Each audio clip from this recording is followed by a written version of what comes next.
We're taking your daughter's college fund for my son's wedding. Marriages matter more than school, sister said as dad moved $52,000 from the account I'd been building since she was born. Mom added, and honestly, she doesn't even need college. My daughter had been accepted to MIT. I didn't yell. I called my lawyer, then the bank. When they discovered the account was actually, sometimes family can wound you deeper than any stranger ever could. But what happens when the people who are supposed to protect you, the ones you've supported for years, actually try to steal your daughter's future right out from under you? I'm talking about my own parents and my sister. What would you do if your dad, right in front of you, clicked confirm on a bank transfer that would drain your child's college fund? Also, your nephew could have a fancy wedding. I swear it feels like a lifetime ago, but it was just a few months back. I was sitting there in the little glass office at the bank, crammed around a manager's computer with my parents and my sister, Megan.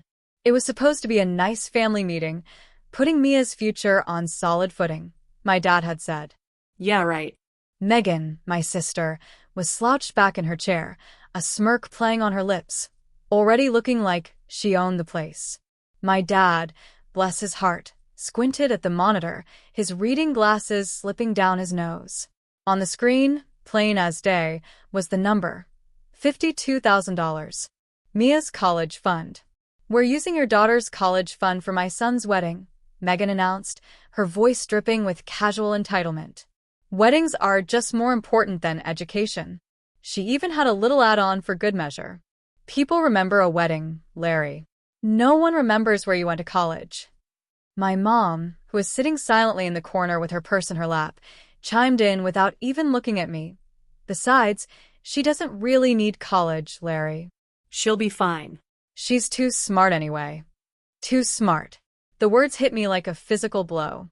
Just 3 days earlier, my quiet, razor-sharp Mia, my daughter who reads physics textbooks for fun, had gotten her acceptance email from MIT. MIT? I still had the printout folded in my wallet, a crumpled badge of honor. And now, this. I watched my dad's finger, trembling slightly, click the mouse. The little spinning wheel appeared. Transfer from Mia College Fund to Megan Wedding Savings. My throat closed up. My hands started shaking so hard I had to force them under my thighs. I didn't scream. I didn't flip the desk. I didn't lunge across the room. I just stood up. I need to make a call, I said, my voice sounding weirdly calm, like it belonged to someone else. They didn't stop me. They didn't even look worried. Why would they? In their heads, the money was already theirs. I'm Larry, by the way. 45 years old, born and bred in Boston. I've been driving a taxi since my 20s.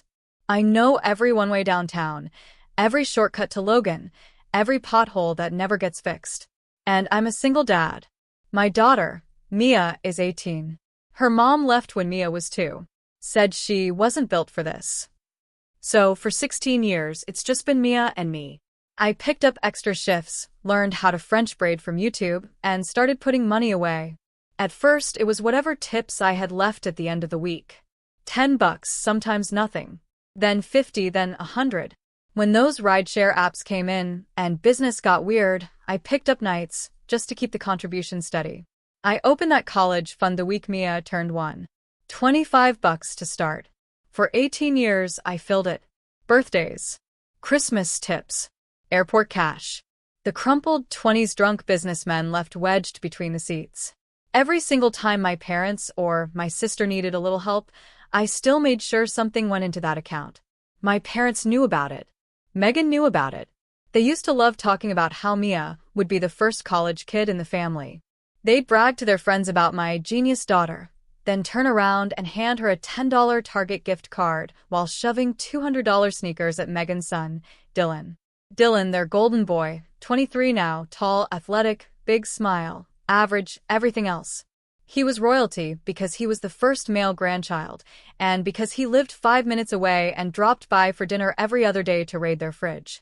Mia just got used to hearing, "Sorry, honey, we already promised Dylan we'd help with his car payment." Or, "We don't want to make the others feel bad by making a big deal about your grades. Be humble." And me? I constantly helped.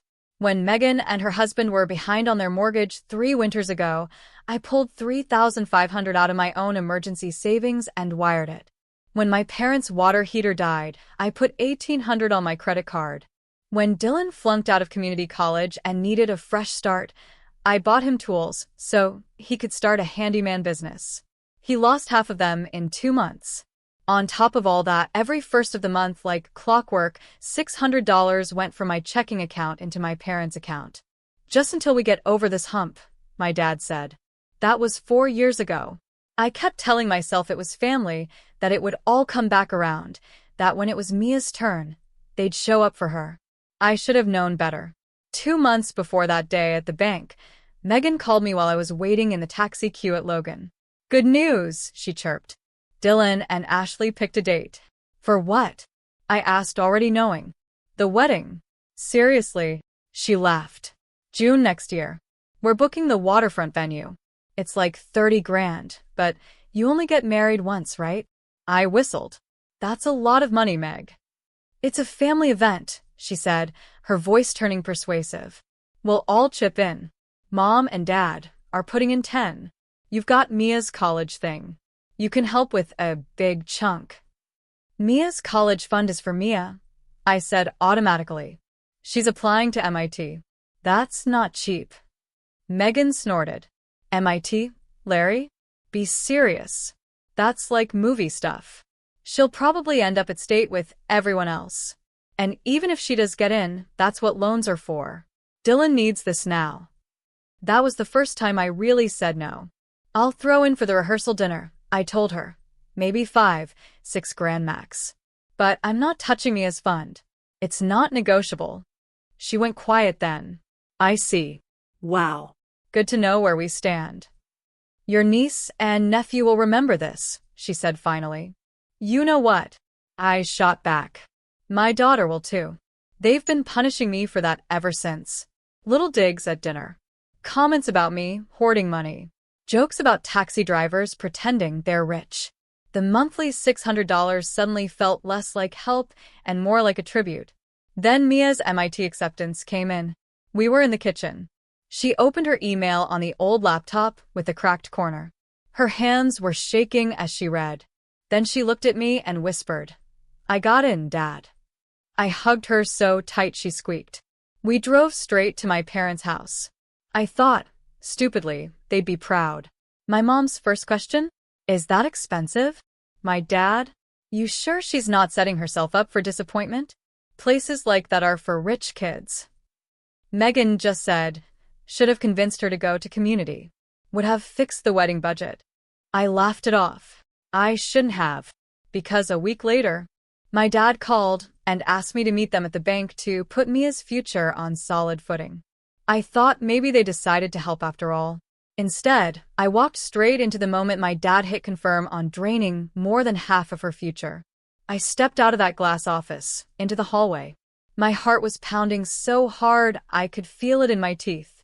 I dialed the only lawyer I know. His name's Vic. I drove him to the airport once during a snowstorm, and we got stuck in traffic for an hour. We talked the whole time. He gave me his card and said, if you ever need anything legal and don't want to get burned, call me. Friends and family rate for cabbies. I never called until that day. He picked up on the second ring. Larry, everything okay? No, I said. I think my parents just stole my kid's college fund. I gave him the fast version, the account, the transfer, the fact that I'd seen my dad click. Where are you right now? He asked. Still at the bank. Good. Go back to the office. Don't yell. Don't accuse. Ask to speak with the branch manager privately. Say you want to put the transfer on hold due to possible fraud. Use that word, fraud. Then put me on speaker. My legs felt like they were made of rubber. But I went back in. Megan was scrolling her phone. My dad was making small talk with the manager. My mom was digging around in her purse like she was looking for a mint. Hey, I said, forcing my voice not to shake. Before you finalize anything, I want to talk to the manager alone. Megan rolled her eyes. Oh, here we go. Don't be dramatic, Larry. I need to talk to you alone, I repeated, looking straight at the manager. Maybe it was my face. Maybe it was the word fraud I'd already dropped at the desk. Whatever it was, the manager swallowed and nodded. My parents and Megan shuffled out, muttering. I put Vic on speaker. Hi, he said smoothly. This is attorney Vic Patel. Mr. Russo, that's me, believes an unauthorized transfer has been initiated from his daughter's educational account. We need that transfer frozen immediately and the account documentation pulled up. The manager's eyes went wide. Of course, just a moment. He clicked a few times, then frowned. That account. He adjusted his glasses. This is a custodial 529 plan, sir. Owner, Larry Russo. Beneficiary, Mia Russo. I'm not seeing any co-owners. What about authorized users? Vic asked. The manager scrolled. We have Mr. Russo listed for online access and Mia as view only. That's it. I stared at him. Then how did my father just transfer $52,000? Oh, the manager said softly. That wasn't completed. It's a queued internal request. I assumed. He trailed off. Assumed what? Vic's voice sharpened. That your father was acting on your behalf, the manager said. He came in last week with a limited power of attorney form. Said it was to help manage things because you drive long hours and aren't always reachable. My stomach dropped. The POA. I remembered now. After I got rear-ended by a drunk driver last year and was in the hospital overnight, my dad shoved a stack of papers at me, just in case. I signed without reading. He said it was so he could help with bills if something happened to me. I thought it was for emergencies. Turned out it was for stealing. Vic spoke again. Calm. Precise. That document is now revoked, he said. Effective immediately. Mr. Russo does not consent to any transfers out of that 529 account except to pay tuition directly to an educational institution or qualified expenses. You will freeze any pending transfers. Flag his profile and note that anyone claiming to act under that POA is unauthorized. I'll email you a revocation in writing within the hour. The manager nodded, so fast his pen almost flew out of his hand. Yes, sir. I'm canceling the transfer right now. The funds will not leave the account. I'm very sorry, Mr. Russo. I let out a breath. I didn't realize I'd been holding. The money was still there. My parents just didn't know it yet. Next step, Vic said, his tone softening now that the immediate fire was out. Larry, you and I are going to clean house today. We sat in Vic's tiny office, above a pizza place that smelled like garlic and burned cheese. My taxi radio was on low at my belt, the dispatcher's voice crackling occasionally. On the table between us were the POA my dad had tricked me into signing, statements from the college fund, statements from the checking account where my monthly $600 to my parents came from, papers from a family savings account my parents had asked me to co-own for vacation plans a few years ago. Vic read. I just stared at my hands. Okay, he said finally. Here's the good news. Your dad got lazy. The POA is broad, but it can be revoked, and he didn't actually complete the transfer before we froze it. The 529 is safe. Legally, it's your asset, not his. He has zero claim. And the bad news? I asked. The bad news is they were absolutely planning to siphon this, he said. And they've already been dipping into other places. He turned one of the bank printouts toward me. A joint savings account. My name, my dad's name. Balance, $31,257. 6 months ago, it had $14,000 in it. Where did it go? I asked, even though I knew. He pointed at the transfers. Payments to Megan Wedding Savings. Cash withdrawals. Credit card payments in their names. They've been bleeding you dry, Larry. My cheeks burned. Embarrassment. Anger. A weird, numb sadness. I let them add me to that account to help them save. I said quietly. I thought if my name was on it, they'd take it seriously. They said it made them feel secure. It made them feel like you were a walking ATM, Vic said. So, here's what we're going to do. For the next hour, we went step by step. I signed a POA revocation, and we scanned and emailed it to the bank. I filled out forms to remove my dad as co-owner on anything tied to my name. We moved every cent from the joint savings into a brand new account in only my name.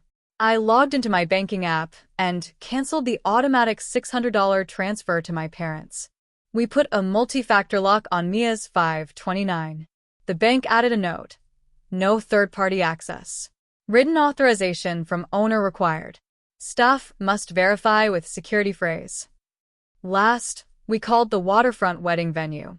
Megan had bragged they'd used my good credit to secure the booking. Turns out they'd put the deposit on a card I'd opened with my dad years ago for emergencies.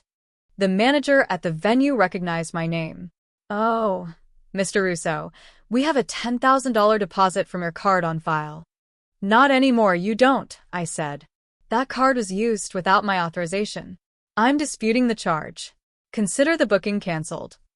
Vic took over from there, speaking in that calm, legal voice again. By the time he was done, the venue had agreed to release the date and process the dispute. I hung up. Somewhere, Megan's dream wedding just evaporated. And I still hadn't raised my voice once. The first text came before I even left Vic's office. From my dad. "Where did the money go? The wedding account is showing a problem.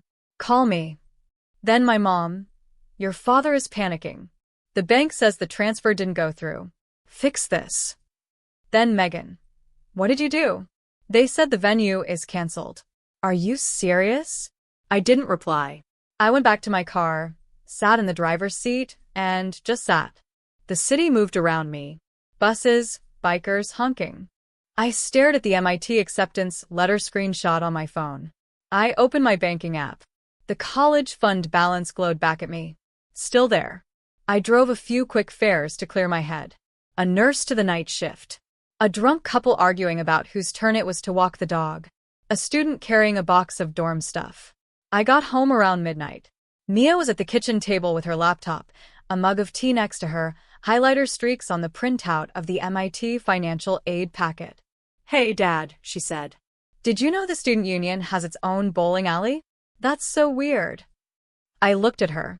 Her messy bun. The pen tucked behind her ear. The tiny crease between her eyebrows when she concentrates. I almost lost this for her. "Kiddo," I said, sitting down. "We need to talk." Her eyes widened immediately. "Am I not going to be able to go?" I hated that. That was her first fear. "You're going," I said firmly. "You're absolutely going. That's kind of what this is about." I told her the whole story. The bank, the transfer, the POA, Vic, the canceled wedding. Her face went from scared to confused to angry to sad. "They tried to take my college money," she said quietly. "Yeah," I said. "They did." She looked at the fridge, where my parents had taped a photo of Dylan in an old varsity jacket. Then back at me. "I don't want them at my graduation," she said. "Okay," I said. "And I don't care if Dylan's wedding is in a parking lot." A tiny smile tugged at my mouth. "Okay." She reached over and took my hand. Her palm was warm. Mine was still shaking. "Thank you for choosing me," she said. I swallowed hard. Always. The next morning, the real storm hit. 23 missed calls by 10 a.m. I ignored them. I drove my morning airport run, dropped a businessman who kept calling his assistant sweetheart, and a family with 2 screaming toddlers and 3 suitcases too many. When I pulled into my usual coffee spot for a breakfast sandwich, my phone started vibrating nonstop. "Dad." I sighed and answered, putting it on speaker and leaving it on the seat next to me. "What did you do?" he barked immediately. "No hello. They're saying I can't access the account. The wedding money disappeared. The bank flagged me. Are you trying to get me arrested?" "You tried to steal from your granddaughter," I said. "If anyone did that, it was you." He scoffed. "Don't be dramatic. We just rearranged things. You've always been so sensitive. It's not stealing if it's family." "Yeah," I said. "About that." My mom's voice cut in. They were on speaker, at their end, too. "Larry, honey, think about Dylan," she said. "The wedding is in 4 months. Deposits are due. We already promised people. We only took what made sense. Mia is smart. She can get scholarships. She can go anywhere. Dylan only gets one shot at this." "She got into MIT," I said. That's her one shot. MIT. My dad repeated, like it was a dirty word. You think those people are going to accept her? She's a cabbie's kid from Boston. Stop living in a fantasy. Weddings are real. This is real life. There it was. They didn't just want the money. They didn't believe she belonged there at all. Listen, I said, and for the first time, my voice was perfectly steady. I'm going to say this once. You are off my accounts, all of you. The monthly transfers have stopped. The joint savings is closed. The wedding deposit is gone. Mia's fund is locked down. You don't get a cent more from me. Silence. Then, an explosion. You ungrateful little. We raised you. We depended on that money. You're ruining your nephew's life over a number on a screen. I let them talk until they ran out of breath. Then I said the line I'd been building to all day. I'm not your backup bank, I said. And I'm not going to fund a family that doesn't consider my daughter part of it. My mom tried for the guilt grenade. So you're choosing her over us? I actually laughed. Yes. That's what being a parent is. I hung up. They called back. I blocked their numbers. They weren't done. Obviously. When people like my parents lose control, they don't self-reflect. They campaign. By that evening, my Aunt Rosa texted, "Your mom says you're canceling the wedding over a misunderstanding. What's going on?" Then my Uncle Frank. "Heard some wild story about you locking your folks out of their own money. Call me." I didn't answer right away. I didn't want to get sucked into their version. Then Dylan's fiance, Ashley, messaged me on Facebook. "I'm not taking sides, but I think you should know they told everyone you gamble away Mia's college fund and are blaming them. Also, they said Mia probably won't make it at MIT anyway." Something in me snapped at that. Not hot rage, just cold clarity. I wrote back, "The money is there. They tried to move it to your wedding account behind my back. I stopped it. I won't apologize for that. You're welcome to ask the bank what name was on the account." 3 dots. Then, oh. An hour later, my cousin Mark called. "Okay," he said, skipping hello. "I talked to Ashley. I talked to the bank. I'm a co-signer on the wedding account, remember? Your parents are lying through their teeth. I just wanted to hear your side anyway. But man, took them long enough to get caught." "I'm not going to your parents' house this Sunday," Mark said. "If you and Mia want to come over instead, we're grilling." I bought that stupid MIT hoodie she wanted, but was too polite to ask for. I blinked hard. "You didn't have to do that." "I know," he said. "I wanted to." The meltdown at my parents' house happened without me there. I heard about it later from too many people to count. Apparently, when the waterfront venue officially released the date and refunded nothing, Megan lost her mind. She screamed at my parents in their kitchen about depending on a taxi driver, about how she told them to drain the entire account before I noticed. My dad shouted back. My mom cried. Dylan, to his credit, said something like, "I didn't ask you to steal from Mia," and walked out. The guest list shrank overnight. A few cousins quietly slid into my messages, saying they were suddenly busy that weekend.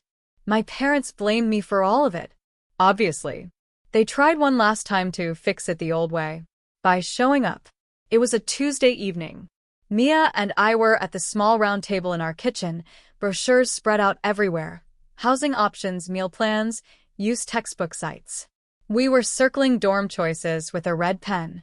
The apartment smelled like the onions from the cheap stir-fry I'd just made. Someone knocked hard. Mia flinched. I knew that knock. I opened the door, but didn't step back to let them in.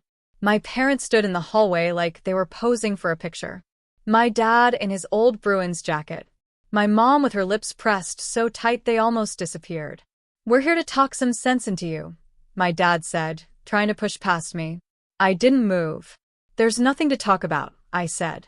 My mom glanced past me and spotted Mia at the table. "You're confusing her," she said, dragging her into adult issues. "She doesn't understand money." Mia stood up. She was shaking, but she came to the doorway anyway. "I understand you tried to take my college fund," she said quietly. "I understand you don't think I belong at MIT." My mom's mouth dropped open. "That's not. We were just reorganizing," my dad snapped. "Fine," he said. "You know what? Maybe we don't." think you belong there. Maybe we think you're setting yourself up for failure. When you drop out, don't come crying to us." Mia didn't cry. She just nodded once. "Don't worry, I won't." Something in his face flickered then. Maybe he realized what he just said out loud. "Dad," I said, keeping my voice flat. "This is the last time I'm going to say this. You are not entitled to my money. You are not entitled to my kid's future. You don't get special treatment while insulting my daughter in my doorway." My mom tried the old line. "Family doesn't turn their back on each other, Larry." "You turned your back on her the second you decided her education was optional," I said. "We're done." I stepped back just enough to close the door. They didn't try to wedge a foot in. They didn't beg. They just stood there until the latch clicked. On the other side, I heard my mom whisper, "He'll come around. He always does." For the first time in my life, she was wrong. Mia moved into her dorm in late August. We stuffed my cab with her whole life: bedding, a lamp, 2 suitcases, a box of books, a bin of instant noodles. It was one of those Boston days where the air felt like soup. MIT was buzzing with carts, sweaty parents, way too cheerful RAs. We dragged her stuff up to the 4th floor. Her roommate's family was already gone, but they'd left a sticky note on the desk. "Welcome, Mia," smiley face. "Tools." We made her bed, tucked her MIT acceptance letter inside the closet door, and taped a little photo strip of us by her desk. Mark showed up with his wife and kids and handed Mia an MIT hoodie. "You'll need this in like 2 weeks," he said. "This place goes from sauna to freezer fast." She pulled it on even though she was already sweating. We grabbed food from a truck by the river and watched the boats. There were 8 of us. Me, Mia, Mark's family, and one cab buddy who refused to miss this nerd castle moment.